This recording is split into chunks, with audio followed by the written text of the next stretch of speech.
وقت عمر بن خطاب رضی الله عنه عمرو بن عاص رضی الله عنه را والی مصر تعیین کرد، با او گفت اگر دزد رو دستگیر کنی چی کار میکنی؟ گفت دستش را میبرم. پس عمر بن خطاب رضی الله عنه فرمود من هم اگر گرسنه از مصر به نزدم آید دستی تو را میبرم.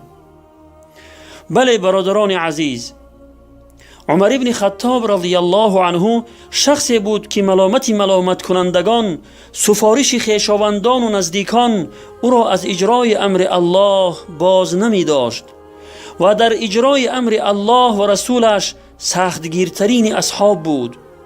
پیامبر خدا صلی الله علیه و سلم او را چنین تعریف کرده اند.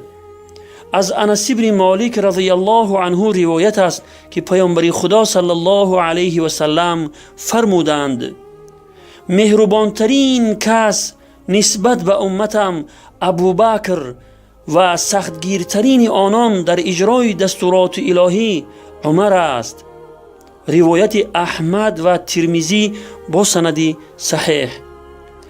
خدایا و ما اخلاق و صفات یاران پیامبرت را نصیب فرما و ما را از پیروان آنها بگردان.